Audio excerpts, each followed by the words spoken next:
All right. Hi, everyone. Thank you so much for joining our State Board of Education Lunchtime Live. It's our first time trying this out, so bear with us as we make it all work. I'm so excited to see folks starting to join the live chat. Today, we're going to be talking about social studies in DC. I know everyone's really focused on COVID-19 and how our world has changed, and me too. I'm here at home. You can see my very proud DC flag behind me. I've got my lunch for our lunchtime live, made some sweet potato chicken nuggets, little make it home school lunch, if you will. But even though things have changed so much, we're still really focused on the learning of students around the district here at the State Board. And one of our big projects for this year is the social studies standards. What we've been thinking about is how do we make sure that the DC social studies standards are up to date. Right now, our standards are about 13 years old, and that they are serving the needs of our students, that they're reflective of the diversity of the students in our city, that they look at history from a variety of different perspectives, that they've got rich content for all of our students, including our youngest students. And we're just getting started with this work now on how to engage the community, learn about what folks like about our current social studies standards, learn about what folks want from our social studies standards going forward, and understanding how to best engage the community. In March, at our public meeting, which was supposed to be last week on the 18th, we were going to have a panel of students from all across the city come talk to us about their experiences with social studies. We're hoping to do that for our virtual meeting in April, but in the meantime, we thought it might be fun to try and engage some students and teachers via Instagram while they're at home, asking them to participate with us and tell us a little bit about what they're thinking. So today we've got 6 students, including one of our State Board of Education student representatives and a couple of teachers to join us during this hour-long live chat to share their thoughts on the standards, to tell us what they're thinking about and how they'd like to see the standards updated and changed, and to help us engage with all of you who are logging on now to answer some questions that you may have for us. So we're going to go ahead and get started. We're going to be inviting in one of our first panelists, and I'm just going to double check here. As I said to you, this is our first time doing this, so we're making sure we've got everyone here. And see if I can find our first panelist to invite them in to join us here.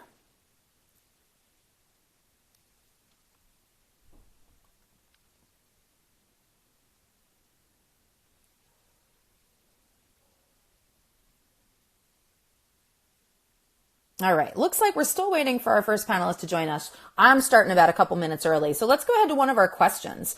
We have a question from the audience asking about how geography and map reading are included in the standards.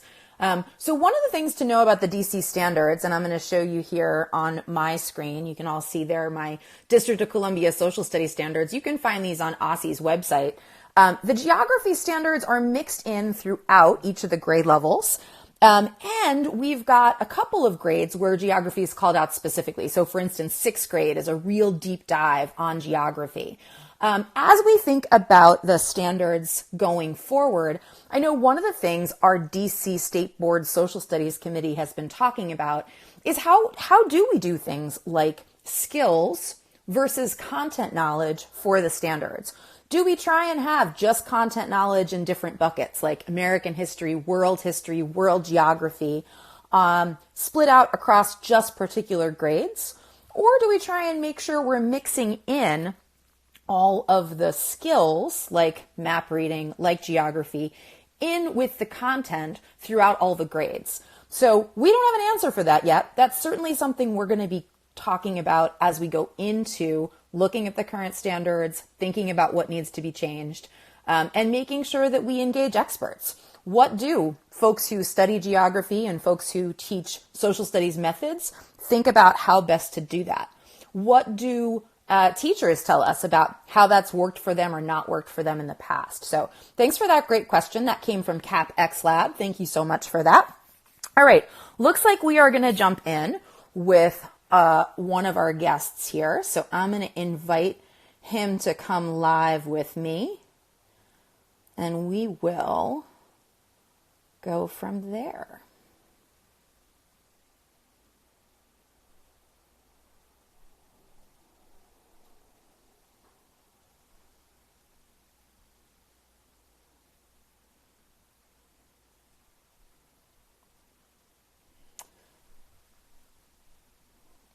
All right, we're going to hold on one second while we're figuring out the technology here, because I had my first guest and now I don't have my first guest on my list of people to invite to go live with anymore. One thing I'm wondering is if that person's profile might be set to private, which means that I won't be able to invite them. So I'm actually going to call on one of my colleagues from the state board for just a second to see if we can have a brief chat while we get that sorted out. So I'm going to invite Alex Jew to join me.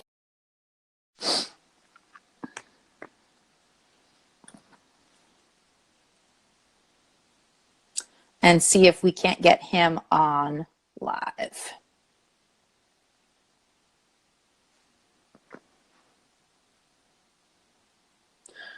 Awesome. Thanks, CapEx Lab. CapEx Lab replied to my comments about map reading that they're finding that a lot of their middle school students are new to map reading. And so that's something that's they hope we consider here in our work on the standards. Hi, Alex. How are you?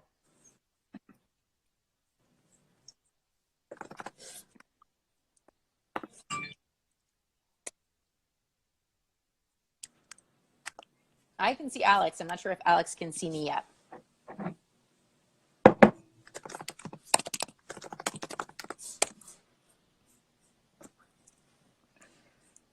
Hi, Jessica. Can you hear me? I can. How are you, Alex? I'm doing well. This is great. I'm super excited. Thank you for helping me out on this and jumping in for the conversation. So Alex Jew is one of our policy analysts at the State Board of Ed, and we are super excited to have such wonderful staff helping us out on our social studies standards. Can you tell us a little bit about the work you and the staff have all been doing as we get ready for this work of reviewing and revising our standards? Yeah, I'd love to. So, one of the things that the State Board has authority over are statewide standards. And so, we know that this work was really important to you, Dr. Sutter, when you were elected, and when you came to the board, you really showed immense interest in social studies in particular.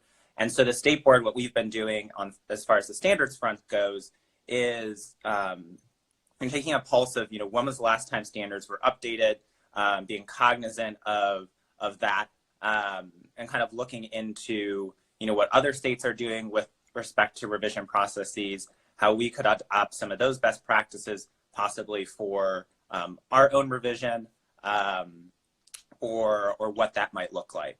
And so that's kind of some of the work that the State Board is doing, without getting overly wonky. Yeah, no, that's really helpful. And Alex reminds me of something I probably should have said at the beginning. I was so nervous to get started. I'm not sure I even fully introduced myself. So I'm Jessica Sutter. I represent Ward 6 on the State Board of Education, and I'm the chair of our Social Studies Standards Committee. And part of the reason that was so important for me was because when I first started my career, I started as a middle school social studies teacher. And I taught social studies in Chicago, Illinois, in Los Angeles, California, and then here in Washington, D.C. And so have spent a bunch of time thinking about how we teach social studies and what the standards look like in different places. And I'm really excited that we get to work on that here. So thanks, Alex, for helping me remember that, like, when I'm nervous, sometimes I skip things. Sounds this is the like first time for all of us, so. Thank you. It sounds like we've got one of our student guests who is ready to go. So I'm going to go ahead and switch over from you to our student representative, also named Alex. Is that okay? Okay, great. Sounds all right. good. Thanks, Alex. Thanks. You're welcome, Jessica. Bye. Bye.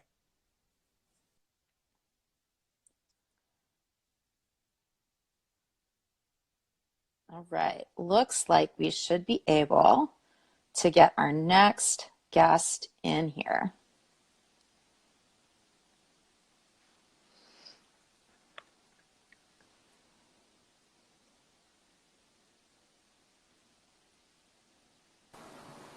All right. Hi, Alex. How are you? I'm good. How are you? Great. So we've got our student rep, Alex O'Sullivan, joining us. And Alex, why don't you introduce yourself a little bit? Tell us where you go to school.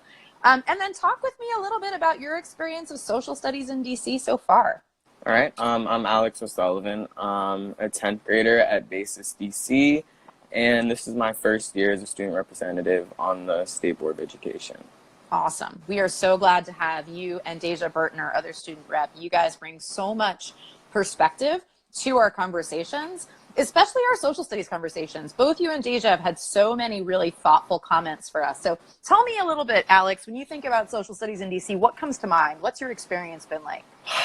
I'd say when I hear social studies, what I immediately jump to is U.S. history and world history. And from the experience I've had through, particularly when talking about like in U.S. history, say African Americans, and discussing like the history of racism. I talked about this in the December public meeting, but I think there's a huge issue with how we don't cover the history of African Americans racism in depth enough. We sort of talk about slavery, we talk about segregation, we talk about the civil rights era.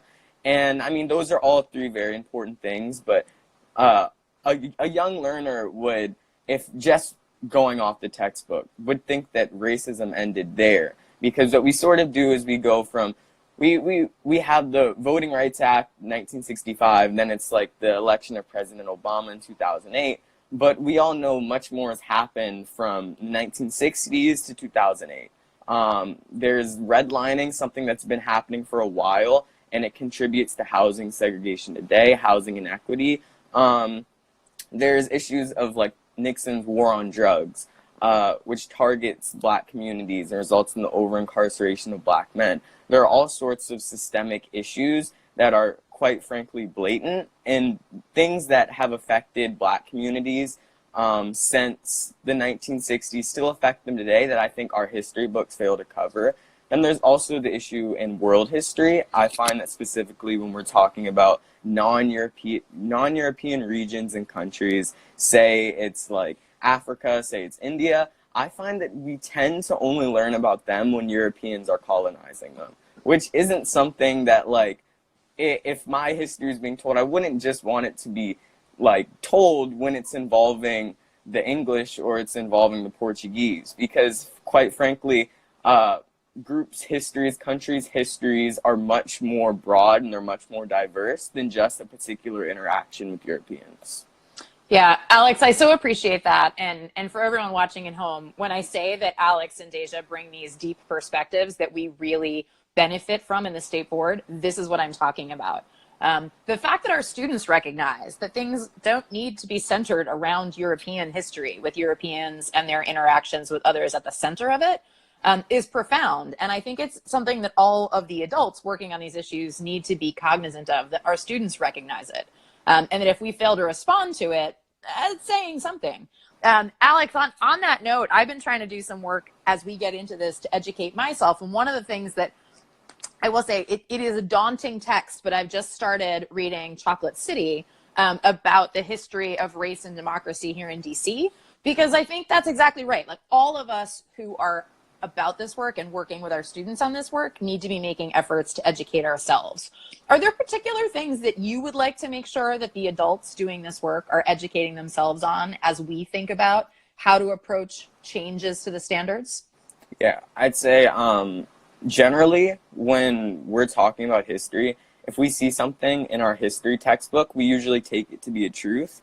So I feel like when we're covering an issue, say let's talk about like mass incarceration. That's something that we all know exists, but it's not something that we'll really find covered in our textbooks. But that's something that I feel that could take up a whole unit just on the history of like policing, on the history of what's happening to our prison system, because we as a country lock up more people than any other country. These are things that I think affect like every single issue of life for so many people that we don't cover, and it's important that we do cover it because a lot of these issues go beyond just like one part of our life. Like, we have to understand what's happening in relation to our prison system if we want to understand how a family is being devastated and torn by that prison system.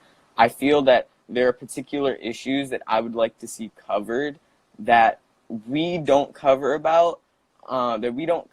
like the crack epidemic, which is like obviously something that's sad, but I can only imagine that in 20 years we'll learn about the opioid epidemic. Like, I just see it happening. So I just think there are things that we need to cover when it's coming to race, and it's coming just to how in our country there's a very particular set of interactions between racial groups that I think we need to know about.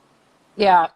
Alex, I so appreciate all of that. I also am picking up that like a lot of what you're talking about is much more recent history. And I know from my own experience as a history teacher that too often we sort of ended maybe with World War II, maybe we got to the Cold War, and then we were done.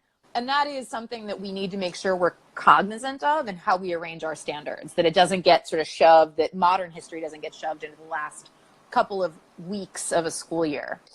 Alex, I am going to say you're going to be a hard act to follow, but I'm going to ask our next guest to come on. We've got some questions that have come up for you, so I hope you'll stay on with us if you can and join in on the chat, responding to some of the questions that folks sent in specifically for you. Sure. Awesome. Thank you so much, Alex. No problem. Take care. All right. All right. We are going to invite in now one of our teachers who's joining us. And she's fabulous, but I am not kidding. I think Alex has left a hard act for anybody to follow.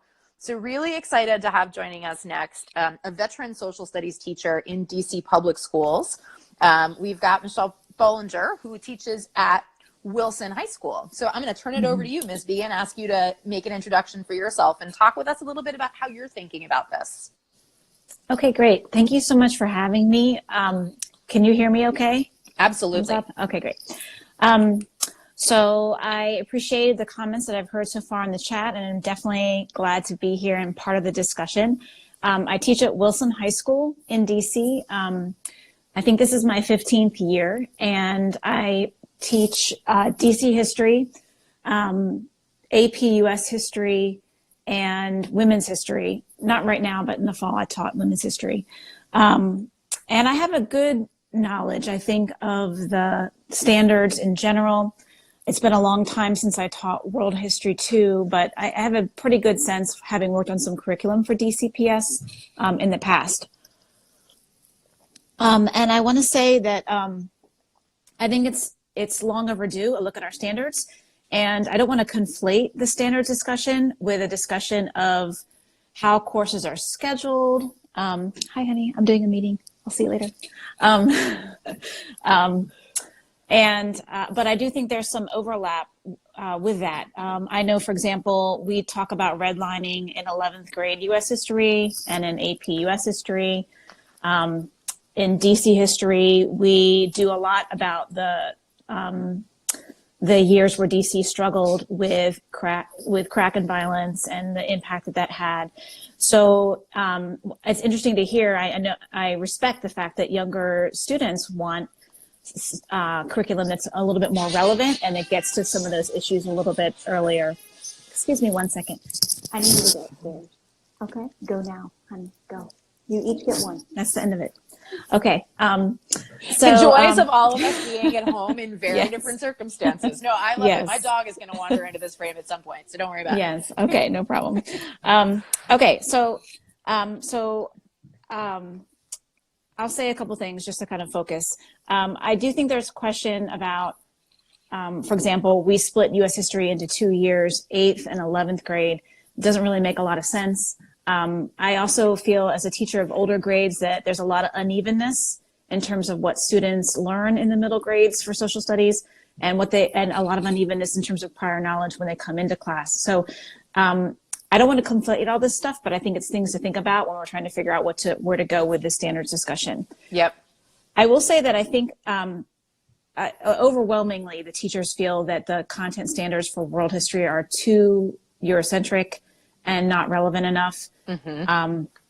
And that we need to make sure that even though the standards are actually pretty good for DC history on questions of African American history, that we don't lose that, as many standards reform efforts in the past have been haven't been clear about their commitment to preserving the Black history that is in the standards right now. And I want to make sure that that is something that we hold on to, because actually, if you look at some of the content, it's not bad. It's actually quite good.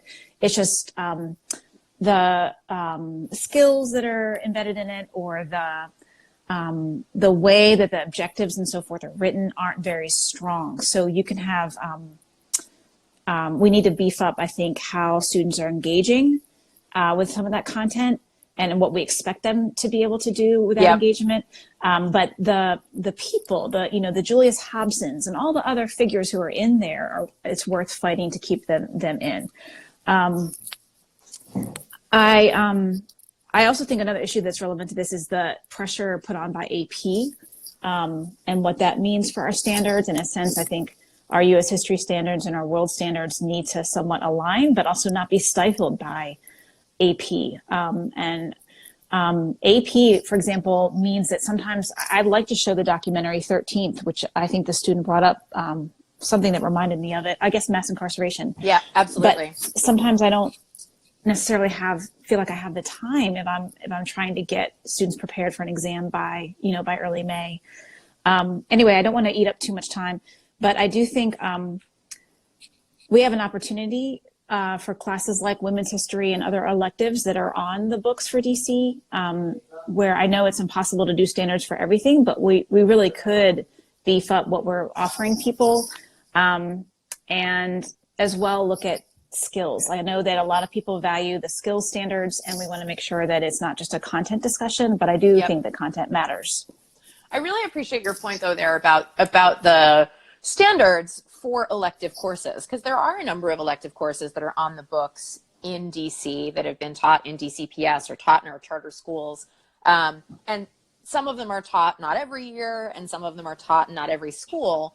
But thinking about how we make sure that our standards include space for standards that may be taught in electives so that the content is accessible, that anybody who picks up our standards could see that we've got standards that are reflective of women's history, standards that are reflective of Latino history in DC, standards that are reflective of economics coursework.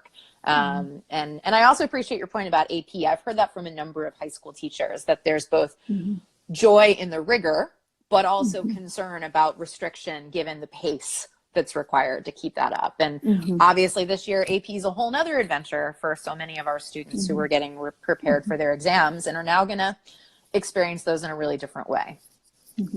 Well, thank you so much for making time to join us. I'm excited to have another student come on, and I hope that if you're able to stick around, you'll stay and engage with us in the chat too, Ms. B. I'd love to. And if all this ends with DC not just maintaining, but expanding its commitment to social studies education, I think that would be a great thing. I think we need to commit more, especially in these times, to what we offer. Awesome. Me too. And I imagine that there's a couple people like hearting what you just said right now on our chat. Thanks so much, Ms. B. Sure. Thank you. Bye.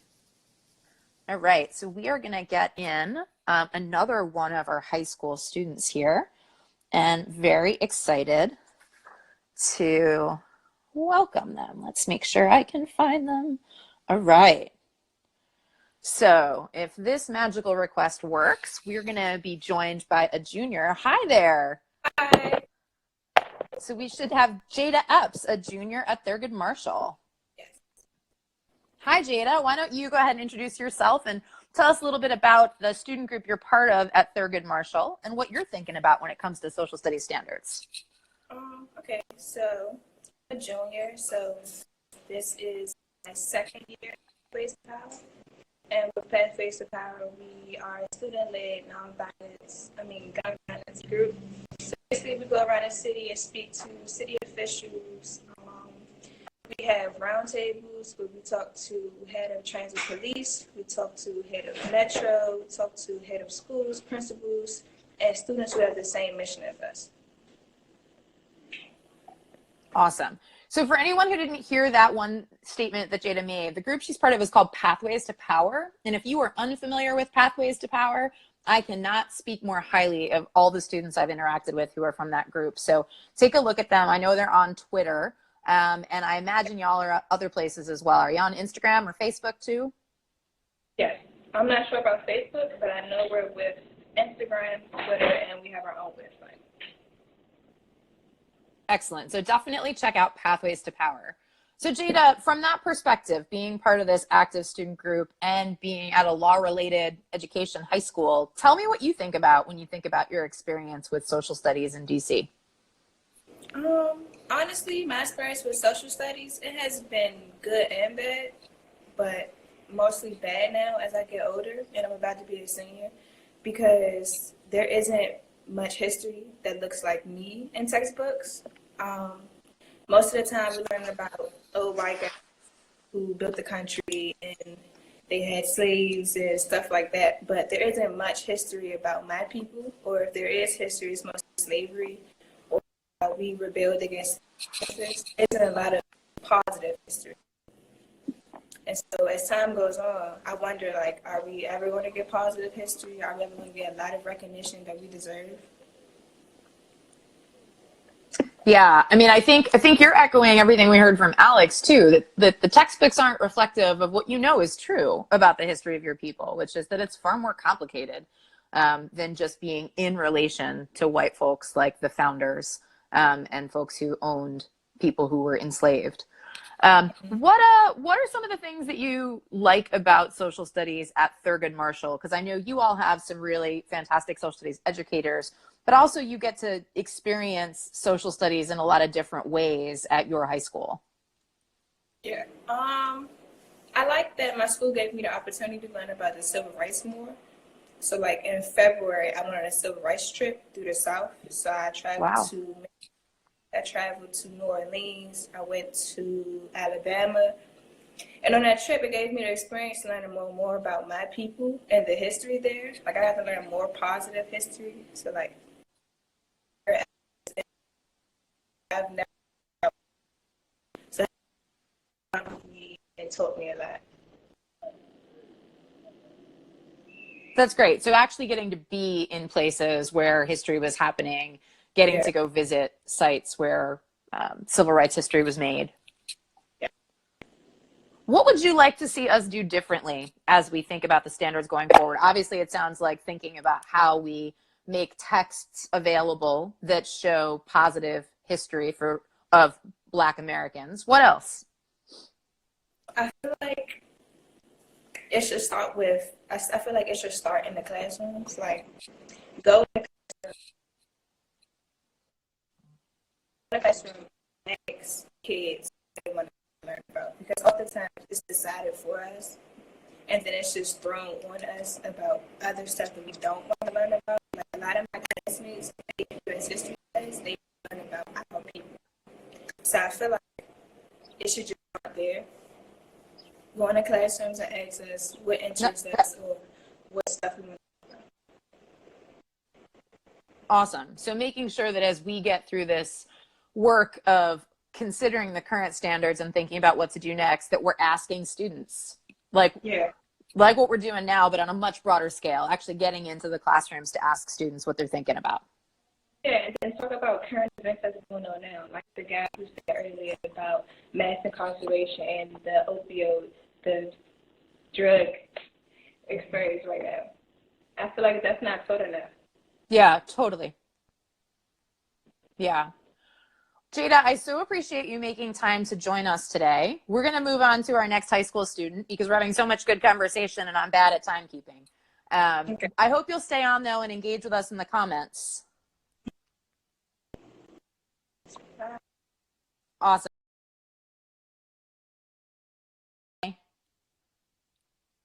All right, we have another student waiting in the wings, and we're going to get them to hop on with us here.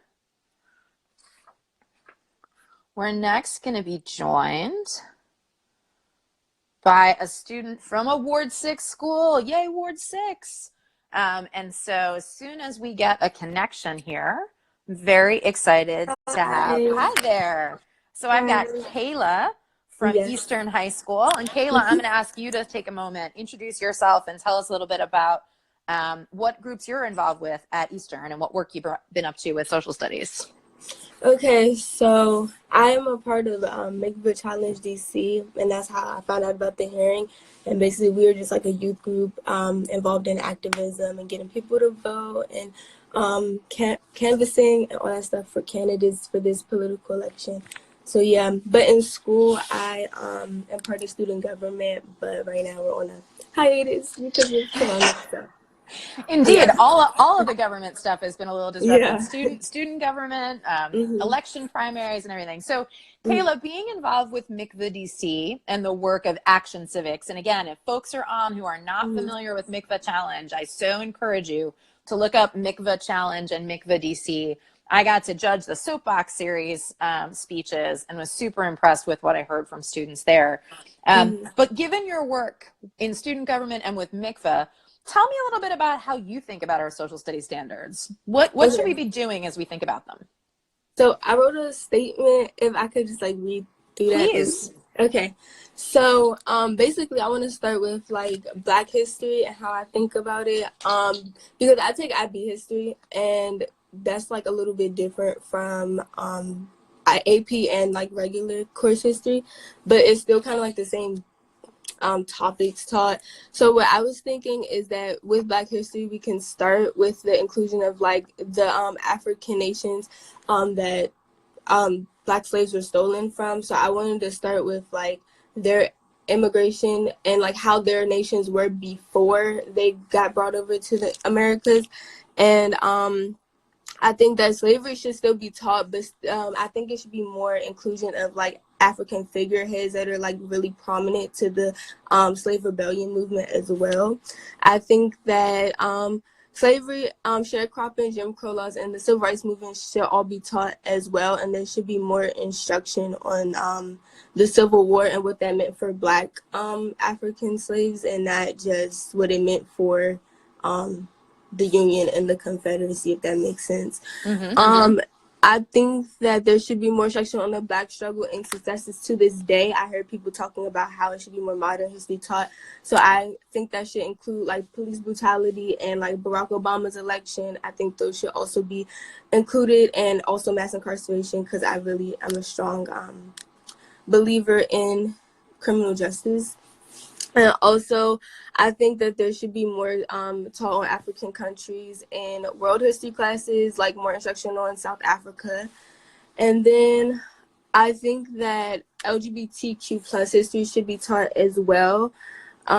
I think that our curriculum needs to include all walks of life, and there's a lot of out students now, and I think that it would be great to include them into our school curriculum and tell them that they have a voice and that their history is also important. So I think Stonewall should definitely be taught. If anything else isn't, that should be taught, and the all 50 states becoming legalizing gay marriage, I think that should also be taught in schools too.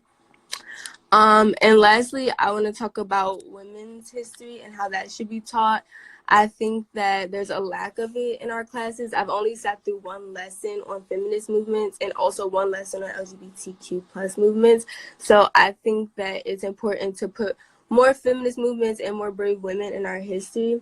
I also think that the inclusion of Roe versus Wade, that whole trial, should be included into our history, especially with how that right is starting to get taken away from women or being attacked right now.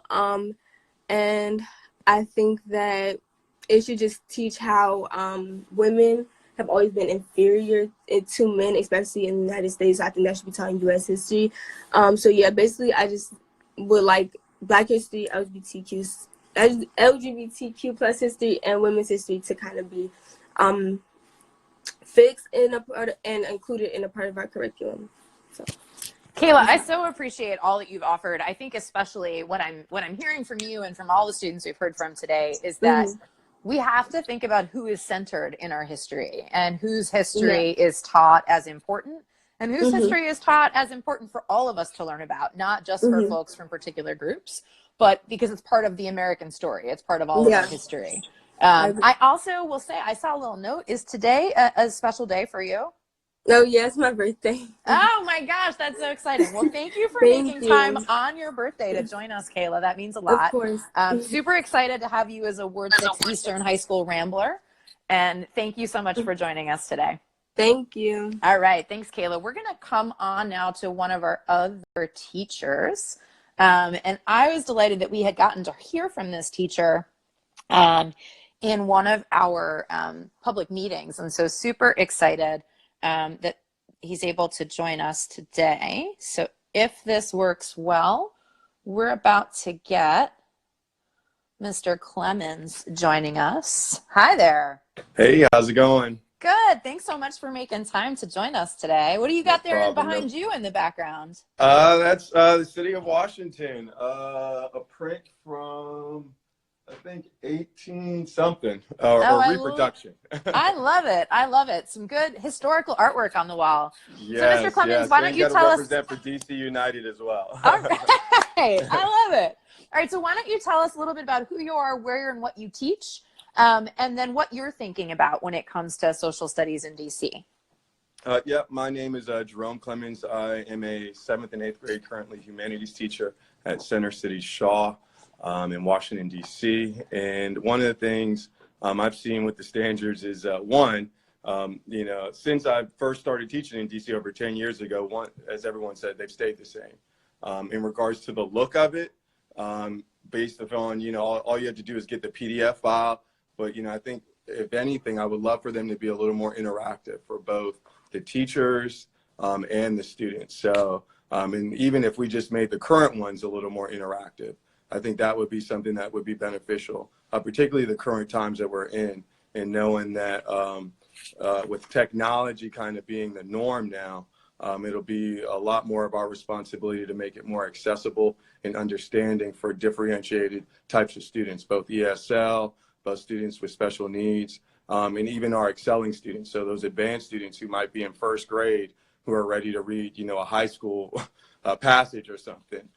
So, being able to really work with all subjects as well. So I feel as though sometimes, social studies gets a little bit of the back burner in times of time content. So really making sure if we're losing time specifically for social studies, that we're giving or partnering really well with those other content areas like Spanish, like English, PE, math, all of the content areas, so that, hey, if we're missing our time, maybe we know that we can sprinkle it in during those times, particularly when they know that, hey, possibly even with knowing what the correct standards to use. Yeah, I think that's so important. And I think one of the things that is really neat about the way Center City does social studies, especially with your middle school students, is the notion that it's this humanities block, that it's part of the content of reading and writing. And we need to read and write about wonderful, rich things like social studies.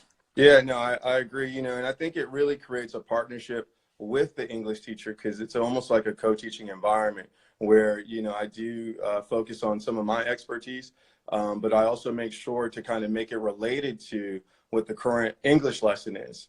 So that way there's almost like a smooth transition from, hey, we might be doing a current events on William Shakespeare and how they might be thinking about this idea currently, and then we'll go into possibly reading, some of that content, but finding how, just knowing, hey, if I need to teach that historical content and they're reading about William Shakespeare, hey, this is a great time for me to teach a little bit about English history.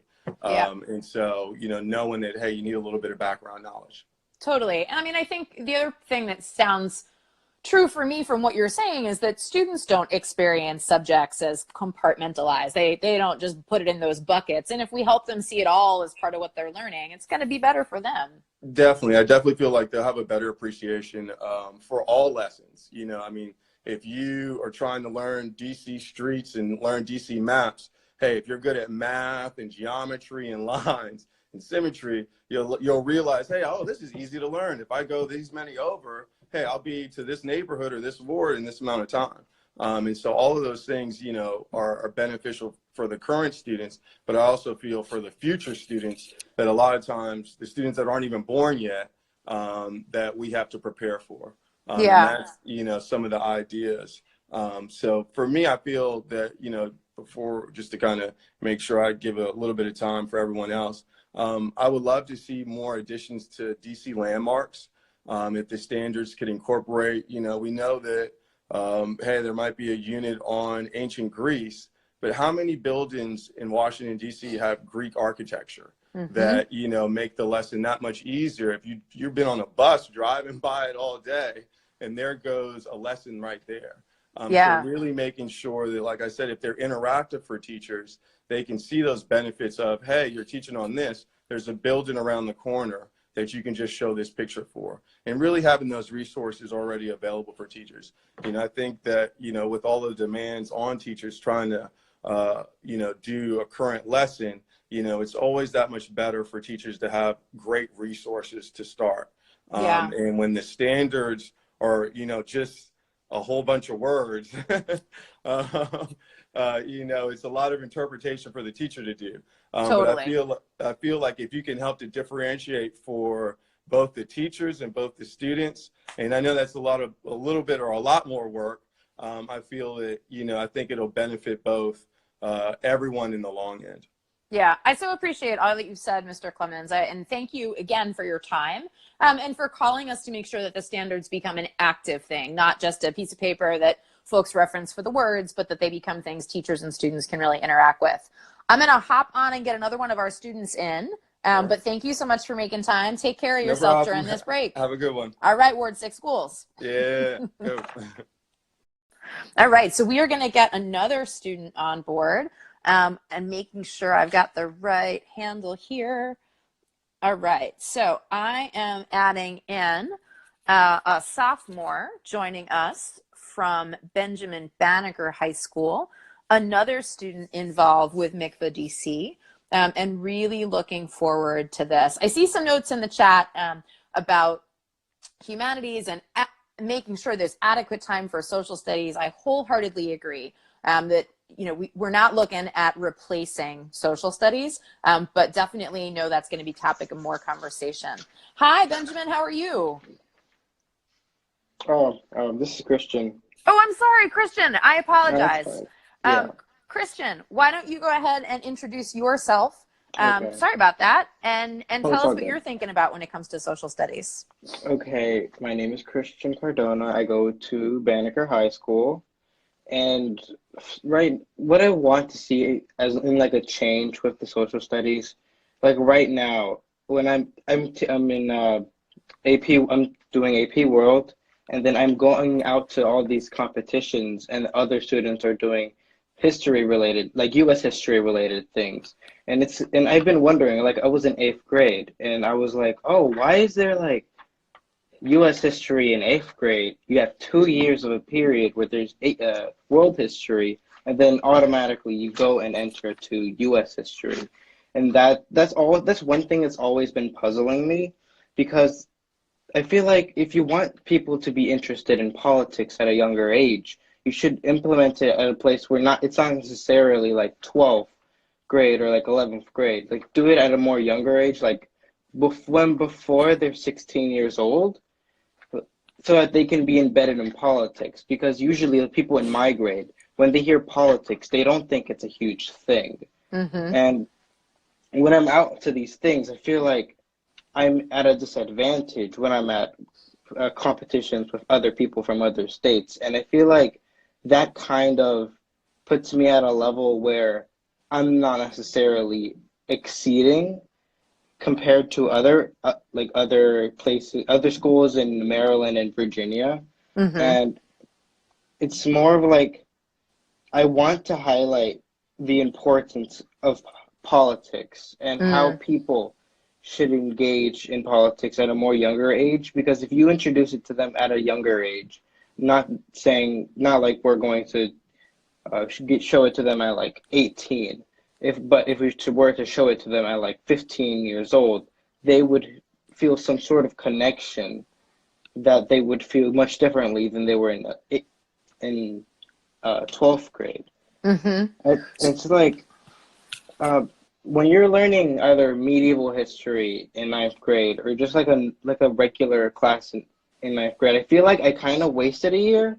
It kind of sucks that I have to say that, because I'm taking 2 straight years of world history classes, which has around the similar types of substance. And there's a lot of other things that we could have learned in that one span of a year. And I really want to see some sort of change that allows people of different cultures to really look and see at how much their culture has contributed to either the city or the world. And I Mm-hmm. know that's been repeated throughout the entire live stream, but I just want to prioritize that. Yeah. So, Cristian, I mean, I'm hearing sort of two things come through really loud and clear. One is that the sequence of courses matters for a couple of reasons. One, making sure that students get engaged in the content that's going to have a difference for their whole lives, like getting them interested in politics and seeing their role in it at a time when you can really grab their attention. So maybe earlier in their high school career and not as they're thinking towards college or the jobs they're going to get. That may be too late to catch them. And the second thing is making sure that we're thinking about how our courses fit with the surrounding states so that our students that are engaging in history competitions or civics competitions aren't at a disadvantage with their peers from other places. Yeah, that's definitely what I want to hint out, because it's like there's a disadvantage and there's something that we can do. Like the fact that we have 2 years of world history back to back, it's kind of puzzling. I see why it's there, but it's not necessarily grasping the attention of the students. And when I speak about the subject to a lot of students, they're like, "Oh, I've been doing this for 2 years. It's kind of getting repetitive, and it's just not necessarily working out, and they would like to do some other type of history, but the credits and the fact that they have to do that, Right, for their that's the thing that's graduation. stopping it. Yeah. Yeah. Cristian, I so appreciate your insights and your perspective. And again, I'm sorry about the stumble on the name. I got your high school mixed up with you personally. But thank you so much for joining us today. I'm going to switch over to one more student, but I hope you'll stick around and engage in the comments. All right. All right. Thank you, Cristian. All right. So we have one more student joining us. And if this works, I'm going to have, and I'm going to get the name right this time. I'm going to have Michael Blackson joining us from Thurgood Marshall Academy. Hi, Michael. Hi. How are you? Hello. Yeah, like you said, my name is Michael. I'm representative of Make Challenge DC. I'm also a member of Pathways of Power. Thank you for having me on your live. Thank you. Awesome. Thank you so much for being here. So talk to us, Michael. What are you thinking about when it comes to social studies? How does Pathways to Power influence that? How does MICVA influence that? Tell me. Okay. So let me just get started by saying this. Social studies, just like it's never been true social studies for me as long as I can remember. You know, DCPS and public charter schools are like seek to teach about the social aspect of the United States. But like based on my experience, this leads me to think about the following things. Who or what is included in society? Like if you took any social studies curriculum, you'd be surprised that our teaching and our curriculum stuff has been whitewashed and exclusive to many cultures that have been comprised within our union. Like I think that every race and gender and etc. should be included in society. With that being said, I'm a proud African American born and raised in Southeast. And out of all of my years in the education system, the only time my history is remotely talked about is in February. And when it is talked about, it begins with slavery and ends with segregation. And that honestly is pretty depressing and leaves a student like me without any hope. What about like white students who get to be inspired by Columbus sailing the seas, or how the founding fathers strategically wrote a brilliant constitution? However, for me personally, because I love social studies so much, it's a full curriculum because learning never stops. Like based on all my life and stuff, I've learned to adapt and to grow with social studies, and I learned to just appreciate it, like, and inspire other students. So for me personally, I think that we should add more action civics and engagement into social studies, just like because I'm working with MICVA and Pathways of Power, taking all of that energy and focus and bringing it outside the classroom so we can teach students to be more activists, and just including several different identities and being there for students who want to engage outside the classroom, because history is not just old, like it's modern, it's happening around us. So if you guys would allow the youth to engage in history that's around them, it'll be much better. Allow them to be activists. Thank you, Michael, so much. One, that was incredibly well thought out testimony. Two, I am getting the message loud and clear from every one of the students on here that Yeah. it's about representation in our standards. It's about making sure, it's a good do, about making sure that our history is alive, that it is not just words on a page and something in the past, that it's a way for students to really engage. And there seems to be an awful lot of love for action civics, which makes my heart happy, and I know is going to make some teachers and folks on this line real happy too. And one more thing I wanted to say, just like think about it like this, right? When you want to learn a language, and when you want to learn Russian, Spanish, German, you typically go to those countries and you be immersed in that culture. Why not take that same concept with history, immerse yourself in the history, learn it around you so you can better understand it. Again, I want to thank you for having me and my fellow MICWA students and Pathways of Power students in this lab. I really appreciate it. Thank you. I love it. Thank you, Michael. All right, we're gonna say goodbye to Michael for now. I'm sure we'll be hearing more from him. Bye, Michael.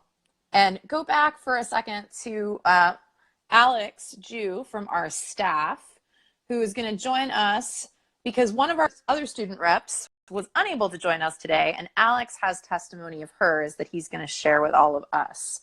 Alex, we've got you back. Hi, Dr. Sutter. Thank Hi you for there. having me back. And so as Dr. Sutter said, I'll be sharing testimony from one of our student representatives, Dayja Burton, who is a senior at McKinley Tech. And so I'm going to be reading her testimony right now. As a graduating senior this summer, I have some suggestions for how to improve the social studies curriculum. I think those who create DCPS curriculum should collaborate directly with teachers to ensure that there is enough time to effectively and efficiently get through the material. In both my junior and senior year, my experience with social studies has felt rushed and exclusive. When I took the AP US History exam last year, most of the material was units we did not get a chance to cover because there were so many units the teachers had to cover in such a little time frame. Likewise, this year with Principles of Government and DC History also feels like there is so much that students are expected to learn and retain, but in such a short period of time. I recommend revising the process because it would help relieve the workload teachers have and the pressure they feel trying to stay up on the standards. In a similar way, the more teachers are able to scaffold the material, the better students will retain and understand history. One additional area I think needs improvement is the inclusivity of other cultures and historical events. From elementary school all the way through high school, the social studies material seems repetitive. With each promotion, students are essentially learning the same things just on a more advanced level. By adding in the experiences of other cultures, students will in fact become better global leaders and more understanding of foreign people and their customs, ultimately reducing the amount of ignorance that exists. Simply learning about slavery, Indians, Mesopotamia, the Aztecs, the Holocaust, and other widely known historical events is not enough, especially if it's being repeated throughout the grade levels. There is a way to include the widely known events and the history of America's birth, while also being more considerate of other walks of life, such as the Middle East, Russia, China, South America, and more. Awesome. Thank you. So Alex, one thing that is really clear from everything we've heard from all of our students and teachers today is that there's really a need for our standards as we think about updating and revising them to be inclusive of all the stories that make up both American history and world history. And then we need to make sure that students are really getting social studies as an immersive experience, that it's not this thing that you do in this class for a while, but that it's the history of all that's happening around us and how it builds on what's happened in the past, that it's the geography of the world in the past that leads to the conflicts of today and the way that world politics works today and how economic markets develop given trade routes, et cetera. There's really a lot that we're hearing from students that is asking about inclusivity and interconnectivity, as well as making sure we're not forgetting to teach them about what's happening now and our much more recent history. Does that sound right to you? Is that what you heard too? Oh, absolutely. And I think especially what you just said, Jessica, really resonates. The idea of history as truly being like a living thing, right? I think we think of history as just something that happened in the past, but there's so much to learn from what's going on now, and what we see in our own cultures and our own spaces that can be represented when we're teaching and learning content and developing standards. But absolutely. Awesome.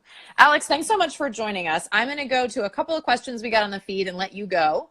And then we're going to wrap things up because we are hitting the end of our hour together. That went by really fast. All right. All right. So I got a couple of questions that I saw pop up on the live stream and that folks were kind enough to make sure I could see.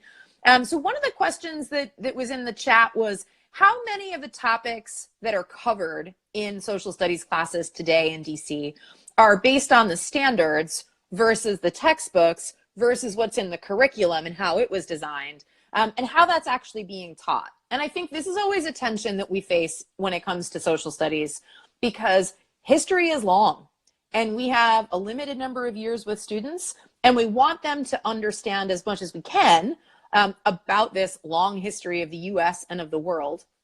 So I think that that's a tension we're going to see. How much can we fit into any one grade level to make sure that students get a full picture without cutting off particular parts of history or particular people's stories? But I think the question is, how do we do that? So for instance, I know DCPS's social studies curriculum really pulls on some key standards, some power standards that are identified in the curriculum to help students go deep on some of these units. I imagine that's something like that's going to happen no matter how we do the standards. But thinking about how we create them so students can get a full understanding of history, of geography, of politics, that isn't just about names and dates and places, is going to be key. But we're not going to decide that on our own at the state board. The state board in the next couple of months is going to roll out an expert advisory panel filled with content experts, educators. We hope to have student representatives to make sure that as we try to deal with these tensions, that we're getting input from both the content experts, the instructional experts, and the students who've been deeply involved in learning the content in our current standards. Another question that came up was about, what about students who have disabilities and their access to the social studies curriculum? So one thing that I know I feel deeply and strongly about, and that is required in our law, is that every student with a disability is going to be given a free and appropriate public education that should include all the things that their non-disabled peers get. So when we think about how students with disabilities get access to the social studies curriculum, it should be the same curriculum that their non-disabled peers are getting access to, modified to their needs according to their individual education plan. So we have to make sure that all of our students are getting access to all of the great learning that our schools are offering in ways that are appropriate to their skills and capabilities and decided on by the expert educators and parents and family members who take part in the IEP plan. So great question. Certainly, we want to make sure that our students with disabilities are getting access to the same rich content and curriculum that is standards-based that we'll be working on going forward. One last question. There were a couple of people who were asking, and this was really a question for Alex, but I'll throw it out there because I think it's going to be one that will keep coming up. Do we talk about what teachers care about, and do they teach their interests, or do we teach what the standards say? My hope is that we can make sure that we're hearing the voices of teachers and students in our standards revision, and that we don't have to make a decision between those two things. I'm going to end with thank you to everyone who participated today. I really appreciated getting to hear from Alex O'Sullivan, Jada Epps, Kayla Higgs, Cristian Cardona, Michael Blackson, Ms. Bollinger, and Mr. Clemons. Thank you all for joining us today. I will let you all go back to your work from home, school from home, distance learning days. This will be posted, this recording, on YouTube. You'll be able to continue to engage in the comments, and we'll hope to see many students at our April public meeting on April 22nd, which we'll have more details on in the next couple weeks. Thanks so much for joining us for our first Lunchtime Live. Hopefully we'll have more of these to engage with you all in the future.